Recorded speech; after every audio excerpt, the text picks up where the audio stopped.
Hey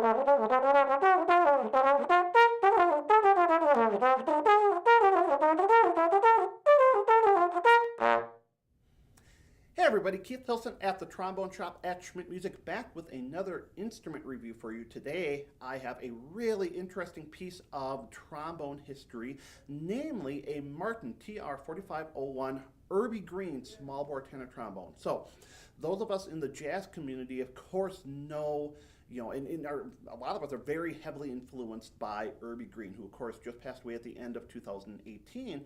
Urbie was such a unique player in that he had the ability to fit into so many different genres in the 1950s, 60s, 70s. He was somebody who was a very gifted bebop player and could play in a lot of modern jazz situations, but at the same time, he could turn around and he could play the most beautiful Dorsey, Glenn Miller-esque ballad.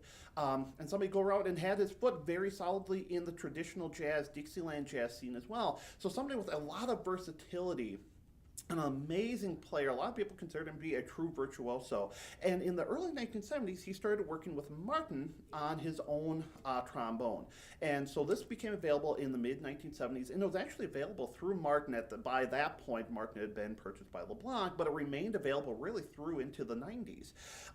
And so this was an instrument that was designed really to help support what Urbie did. And so there's some interesting design features I think kind of speak to that. So it's a 500 bore. It has a 8-inch yellow brass bell, typical hand, kind of lightweight hand slide here, nickel silver outer tubes, square yellow brass crook on it here. It has the curved Williams style hand brace, which a lot of people find very, very comfortable.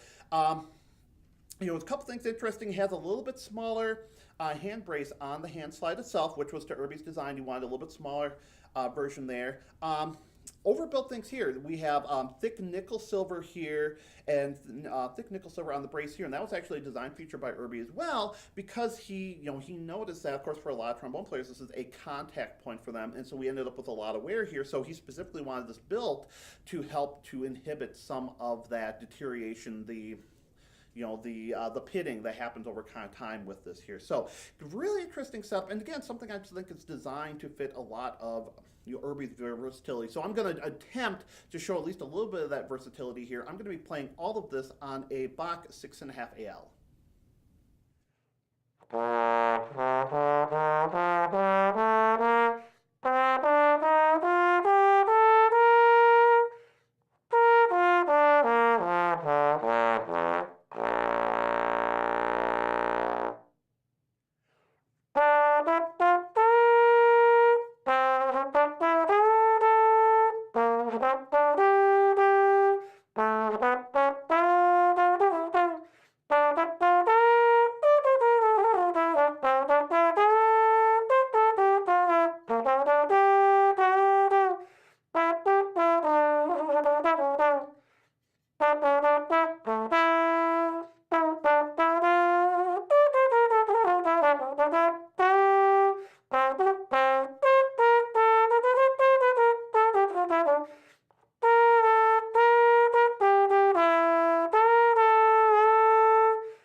always strikes me with this instrument after playing it is how well balanced it is and how responsive it is through the ranges. It definitely is a little bit more of a modern 500 setup, meaning that I feel a little bit of a push with it. It's interesting, some of the older 500s or even like the 480, 490 boards that I play from more of the 30, 40, 50 vintage, they still feel a little bit more open. This definitely feels like a more modern, smaller bore instrument where I have to push the air more, but I think that with the right air support, it's very, very responsive. It's got this beautiful warmth to the sound while still having core and projection. I think it's a very economical instrument. You don't have to use as much air with it, but it puts the air you use to very, very good use. Again, I think it's something that it feels like it moves really, really easily through the ranges. It has a really open pedal range, but at the same time, when I'm playing Moonlight Serenade, it just floats in that middle upper register. Again, a very, very beautiful ballad horn as well. So a really interesting, unique piece of trombone history. Of course, inspired, built with one of the past great trombone players that we have in the jazz world and frankly in the trombone world in general. So as always, I hope you enjoyed the video. If you have any thoughts, questions, comments about what you heard, what you saw today, if you have any experience with this horn, feel free to leave those comments below. If you like the video, of course, think about giving it a thumbs up. If you haven't already done so, consider subscribing to our channel. You can always find us as well on Facebook, Instagram, and Twitter. So thanks for watching, everybody.